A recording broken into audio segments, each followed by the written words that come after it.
আসসালামু আলাইকুম ভাই। ওয়ালাইকুম আসসালাম। ভাই আজকে যে আপনি পেট্রোল থেকে গ্যাসে কনভার্ট করলেন, এখন আপনি যে গাড়িটা মনে করেন যে চালাই আসলেন বা আগের মতো আছে কিনা বা কি আসার বিষয়ে একটু আমাদেরকে ক্লিয়ার করবেন?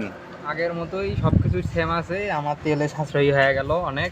তেলের জি চাইতে ১২০ টাকায় এখন প্রায় ৮০ কিলোর মতো আমি রান যেতে পারবো। জি আগে ১২০ টাকায় ৩০ থেকে ৩৫ কিলো বা ৪০ কিলো যেতে পারতাম। এখন আর কি আমার সাশ্রয়ী হলো অনেক।